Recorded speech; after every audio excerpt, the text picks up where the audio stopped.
নমস্কাৰ বন্ধুসকল, মই আপোনালোক সকলোকে মোৰ চেনেললৈ স্বাগতম জনাইছোঁ।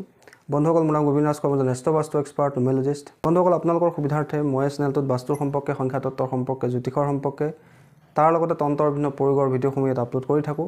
গতিকে যদিহে আপোনালোকৰ মোৰ চেনেলৰ ভিডিঅ'সমূহ চাই ভাল লাগে, অনুগ্ৰহ কৰি মোৰ চেনেলটো ছাবস্ক্ৰাইব কৰিব, ভিডিঅ'সমূহ লাইক কৰিব, কমেণ্ট কৰিব আৰু যিমান পাৰে শ্বেয়াৰ কৰিব। বন্ধুসকল, আজি মই আপোনালোকৰ লগত এটা অত্যন্ত শক্তিশালী বশীকৰণ প্ৰয়োগৰ সম্পৰ্কে আলোচনা কৰিবলৈ আগবাঢ়িছোঁ। গতিকে অনুগ্ৰহ কৰি ভিডিঅ'টো শেষলৈকে চাব যাতে সম্পূৰ্ণ কথাখিনি বুজি পায়। বন্ধুসকল, তন্ত্ৰশাস্ত্ৰত বশীকৰণৰ বিভিন্ন প্ৰয়োগ আছে। তাৰ বিভিন্ন প্ৰয়োগৰ সম্পৰ্কে অলৰেডি মই আপোনালোকক জনাইছিলোঁ। ফুলৰ দ্বাৰা বশীকৰণ, তেলৰ দ্বাৰা বশীকৰণ, পানীৰ দ্বাৰা বশীকৰণ, সৰিয়হৰ দ্বাৰা বশীকৰণ, ধূলিৰ দ্বাৰা বশীকৰণ ইত্যাদি বিভিন্ন ধৰণৰ বশীকৰণ প্ৰয়োগৰ সম্পৰ্কে অলৰেডি মই আপোনালোকৰ লগত আলোচনা কৰিছোঁ। আজি মই আপোনালোকৰ লগত এটা নক্সা বশীকৰণ প্ৰয়োগৰ সম্পৰ্কে আলোচনা কৰিবলৈ আগবাঢ়িছোঁ। অৰ্থাৎ আমি যন্ত্ৰৰ সহায়ত এই বশীকৰণ কাৰ্যটো কৰিব পাৰোঁ। অৰ্থাৎ আমি যন্ত্ৰৰ সহায়ত কিদৰে বশীকৰণ কৰিব পাৰোঁ সেই বিষয়ে ক'বলৈ আগবাঢ়িছোঁ। বন্ধুসকল, তন্ত্ৰশাস্ত্ৰৰ এটা অত্যন্ত শক্তিশালী প্ৰয়োগ হৈছে বশীকৰণ। বশীকৰণৰ দ্বাৰা আমি নিজৰ ইচ্ছিত ব্যক্তিক নিজৰ প্ৰতি আকৰ্ষিত কৰিব পাৰোঁ।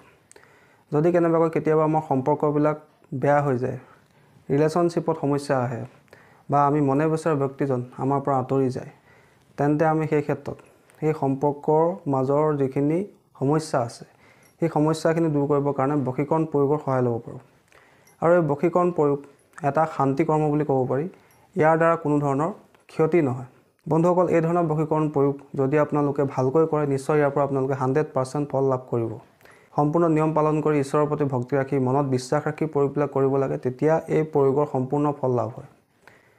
বন্ধুসকল, এতিয়া কথা হ'ল, ধৰি লওক আপোনাৰ সম্পৰ্কবিলাকত সমস্যা হৈছে, পতি পত্নীয়ে হওক, প্ৰেমিক প্ৰেমিকাই হওক, বন্ধু বান্ধৱীয়ে হওক, যিকোনো ধৰণৰ সম্পৰ্কত যদি আপোনালোকৰ কিবা এটা সমস্যা চলি আছে, তেন্তে আপোনালোকে এই বশীকৰণ প্ৰয়োগটোৰ আশ্ৰয় ল'ব পাৰে।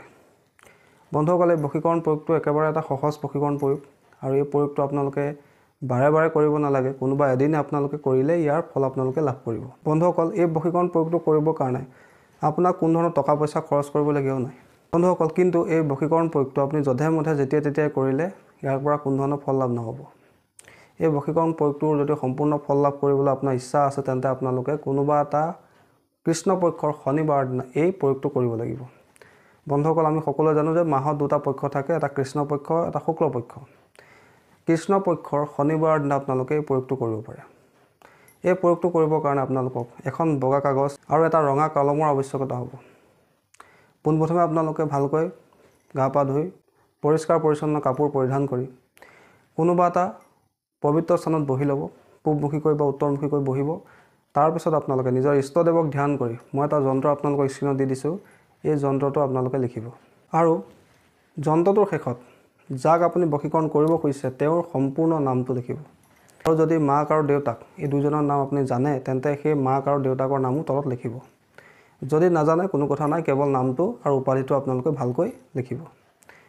তাৰপিছত সেই কাগজখন আপোনালোকে ভালকৈ জপাই ল'ব, সৰু কৰি ল'ব। সৰু কৰি সেই কাগজখন আপোনালোকে নিজৰ বাওঁ হাতত ৰাখিব। ৰাখি সোঁ হাতে এনেকৈ চেপা দি মই এটা মন্ত্ৰ আপোনালোকক শিকাই দিছোঁ। এই মন্ত্ৰটো আপোনালোকে 108 বাৰ জপ কৰিব। বন্ধুসকল, মন্ত্ৰটো হৈছে ওম হ্ৰীং কামাখ্যা মাতা আমুকং বখ কুৰু কুৰু স্বাহা। বন্ধুসকল, মন্ত্ৰটো স্ক্ৰীণত মই দি দিছোঁ। সেই কাগজখন আপোনালোকে বাওঁ হাতত ৰাখি সোঁ হাতে এনেকৈ চেপা দি এই মন্ত্ৰটো আপোনালোকে 108 বাৰ ক'ব লাগিব। ওম হ্ৰীং কামাখ্যা মাতা আমুকং বখ কুৰু কুৰু স্বাহা। ইয়াত য'ত আমুকং বুলি লেখা আছে, সেই স্থানতে যাকে বশীকৰণ কৰিব খুজিছে, সেয়া পুৰুষেই হওক বা মহিলাই হওক, তেওঁৰ নামটো আপোনালোকে ক'বলৈ নাপাহৰিব। তাৰপিছতে আপোনালোকে সেই কাগজখন কোনো তাবিজত ভৰাই তাৰ মুখখন মম দি ভালকৈ বন্ধ কৰি, যদি আপুনি পুৰুষ হয় তেন্তে আপোনাৰ নিজৰ সোঁ হাতত, আৰু যদি আপুনি মহিলা হয় তেন্তে আপুনি নিজৰ বাওঁ হাতত ধাৰণ কৰিব।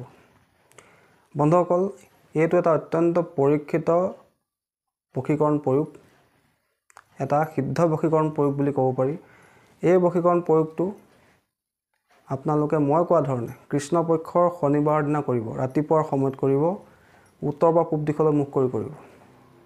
আৰু যিদিনা এইটো প্ৰয়োগ কৰিব, অনুগ্ৰহ কৰি সেইদিনা আপোনালোকে নিৰামিষ আহাৰ গ্ৰহণ কৰিব বা পাৰিলে ব্ৰত কৰিব। আৰু এটা কথা ইয়াতে কৈ থওঁ, এইটো এটা গুৰুমুখী প্ৰয়োগ। গতিকে আপোনালোকে এই প্ৰয়োগটো কৰাৰ আগত অনুগ্ৰহ কৰি এবাৰ অনুমতি লৈ ল'ব। তাৰপিছত আপোনালোকে এই প্ৰয়োগটো কৰিব। বন্ধুসকল তাৰোপৰি আমি কাৰোবাক নিজৰ প্ৰতি আকৰ্ষিত কৰিবৰ কাৰণে এঞ্জেল নাম্বাৰৰ সহায় ল'ব পাৰোঁ। এঞ্জেল নাম্বাৰ জৰিয়তে আমি কাৰোবাক নিজৰ প্ৰতি আকৰ্ষিত কৰিব পাৰোঁ। তাৰ কাৰণে বিভিন্ন ধৰণৰ এঞ্জেল নাম্বাৰ আছে। মই আজি আপোনালোকক কাৰোবাক নিজৰ প্ৰতি আকৰ্ষিত কৰিবৰ কাৰণে শক্তিশালী এঞ্জেল নাম্বাৰ আপোনালোকক দিবলৈ আগবাঢ়িছোঁ। এই এঞ্জেল নাম্বাৰটো মই আপোনালোকক স্ক্ৰীনত লিখি দিছোঁ। এঞ্জেল নাম্বাৰটো হৈছে বন্ধুসকল 54539334 54539334। এই এঞ্জেল নাম্বাৰটো আপোনালোকে কাৰোবাক নিজৰ প্ৰতি আকৰ্ষিত কৰিবৰ কাৰণে ব্যৱহাৰ কৰিব পাৰে। কেনেকৈ কৰিব লাগে আপোনালোকে সেই এঞ্জেল নাম্বাৰটো প্ৰত্যেক দিনে গ্ৰীণ পেনৰ সহায়ত নিজৰ বাওঁ হাতত লিখিব লাগে। মনে মনে এঞ্জেল নাম্বাৰটো জপ কৰিব লাগে। পানী খোৱা বটলত আপোনালোকে এঞ্জেল নাম্বাৰটো লিখি ল'ব লাগে বা আপোনালোকে এই এঞ্জেল নাম্বাৰটো লিখি নিজৰ গাঁৱৰ তলত ৰাখিব লাগে। আৰু পাৰিলে যাকে আপুনি আকৰ্ষণ কৰিব খুজিছে তেওঁৰ নামটো আপোনালোকে লিখিব লাগে আৰু চাৰিওফালে এটা ৰাউণ্ড কৰিব লাগে, অৰ্থাৎ এনাৰ্জি চাৰ্কেল বনাই ল'ব লাগে। বন্ধুসকল এইদৰে আপোনালোকে আনক নিজৰ প্ৰতি আকৰ্ষিত কৰিব পাৰে। বন্ধুসকল যদি আপোনালোকৰ ৰিলেশ্যনশ্বিপত কিবা সমস্যা চলি আছে, পৰিয়ালত কিবা সমস্যা চলি আছে, হাজবেণ্ড ৱাইফৰ মাজত সংঘাত হৈ আছে, লভ ৰিলেশ্যনশ্বিপত সমস্যা হৈ আছে, তেন্তে আপোনালোকে এই উপায়টো এবাৰ কৰি চাব পাৰে। বন্ধুসকল আশা কৰিছোঁ আজি আপোনালোকৰ এই বশীকৰণ প্ৰয়োগটোৰ সম্পৰ্কে জানি ভাল লাগিলে। আশা কৰিছোঁ আপোনালোকৰ ভিডিঅ'টো ভাল লাগিলে। যদি ভাল লাগিলে অনুগ্ৰহ কৰি ভিডিঅ'টো লাইক কৰি দিব, কমেণ্ট কৰিব আৰু মোৰ চেনেলটো ছাবস্ক্ৰাইব কৰিব। ধন্যবাদ।